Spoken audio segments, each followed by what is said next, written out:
After the last storm, the house was flooded, so that was the wake-up call, and the client decided to just scrape it and do a new house. Steel rebar will go in and concrete will get poured. Creates a grid pattern of concrete, essentially creating a foundation under a foundation. The big one in the back probably weighs about 1,200 pounds. These were about 40 feet high the other day, and we shot them down with a crane and a hammer. Don't think the house is gonna go anywhere. I'm comfortable putting my name on it, and we're still giving the customer a good bang for their buck.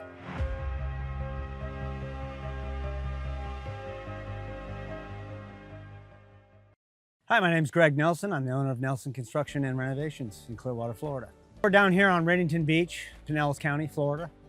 This is a new build that we're doing on the Intercoastal Waterway. What was here before was a non-FEMA compliant 1950s single-story ground level rancher style house, which was removed, including the old foundation. This is a custom home to the clients that are going to live here. These folks are semi-retired, and they each have their own areas of arts and crafts that they like to do. The woman of the house is into making things out of glass. So we have a custom workshop being made for her glass works with the right size amperage for the unit that's going to be able to heat the glass. As you can see here, they like kayaking. We've made it a point to make sure the kayaks are accessible during the job. They didn't want anything particularly super fancy. They just wanted it the way they wanted it. Once that design was completed and they were tap dancing with the floor plan, we turned it over to our engineer. They realized they wanted a little bit more radius on the front steps coming out of the house, which are going to be cast concrete. So we did an amendment and we fixed that the way they wanted that. That's custom the way they want it. We had to do a soils report, otherwise known as a geotechnical soils report. They take borings, they bore down and get samples of the soil. And then the survey company recommends to the engineer on record what type of foundation we need to put under this home. In most cases on the houses on the boundary waters, we need to drive a pile. There's a lot of different types of piles, helicals or wood tipped or concrete. We went off the recommendation of the engineer and we drove clusters of wood tipped piles. There's a big hammer on a crane and it drops on the pile. There's a third-party inspection service that sits and watches the process happen. If it's given 10 hits and it goes down more than 1 inch, then we need to continue driving them. If it does not exceed an inch of movement, then we stop. These over here are cutoffs. Those are logs. Big one in the back probably weighs about 1,200 pounds. And think of that about 40 feet long. These were about 40 feet high the other day, and we shot them down with a crane and a hammer. There are different types of piles. This is a little less expensive to do the wood tip piles. We could have done auger cast or precast concrete piles, and that would have cost them for this project probably another $30,000.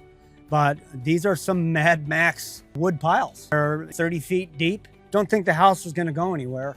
So I'm comfortable putting my name on it, and we're still giving the customer a good bang for their buck. We had to drive the piles down to a certain depth, and then we cut them off at a certain level. The next step is making grade beams, trenches that go around the clusters of the piles. Steel rebar will go in and concrete will get poured. Creates a grid pattern of concrete.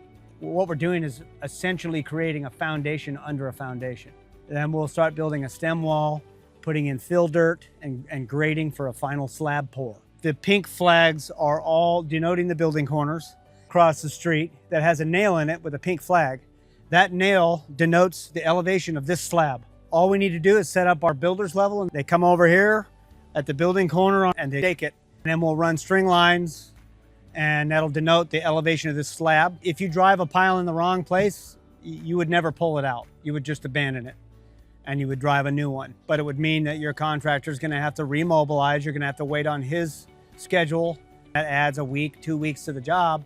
If you lose time, you lose money. Client's budget goes up, the contractor's profit goes down. A good contractor really has a vested interest to do things right the first time. Building a strong foundation is important for anything. I think that could be said about a relationship, legal rudiments for a business, anything. I mean, it's what everything stands on. And so yes, it's an extremely important step to build a strong foundation. The specs on what a FEMA-compliant house is has never changed. The only thing that's happened post-storm is enforcement. There's supposed to be no heated square footage on a ground floor on a FEMA-compliant house. All heated livable square footage needs to be above the base flood elevation. This house will have breakaway walls. You'll have block walls, but the block walls will not be doweled into the structural members that are holding up the house. They will be standalone walls so that if storm surge comes through, you're going to have a huge amount of static pressure that will occur. and those walls will break through. But we're doing flood vents and breakaway walls. Flood vents are basically like an air conditioning register. Water can flow into a certain amount, but when it gets to a certain amount of static pressure, the walls will actually cave in, but the water will go in and your heated square footage doesn't get touched. Funny story, how these guys found us is actually this home right next to us here was trashed after the storm. We came in, we did the flood cuts, we dried the house out, got them back in their house. This house for now knew her very well. We did such a good job on this restoration. They told them about us. These guys were even working with another design build contractor, and they weren't getting the service that they wanted. When they heard about us from their neighbor, they just came over to us, and the rest is history. They wanted to capitalize on the view. Their first level at the kitchen, it's got a lot of sliding glass, and so they can capitalize on that view. As you can see, they have their kayaks ready. They use them every day. They come to the job site to see the progress, and they go for a ride. This is beautiful Florida living right here. They've been super awesome to work with all the way since the beginning in the design process. Great sense of humor, lots of laughing, lots of excitement. I get frequent texts and emails and messages through our online system on how happy they are with the progress.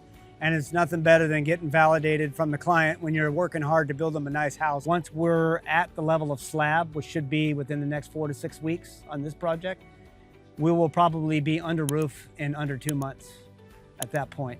It happens pretty fast.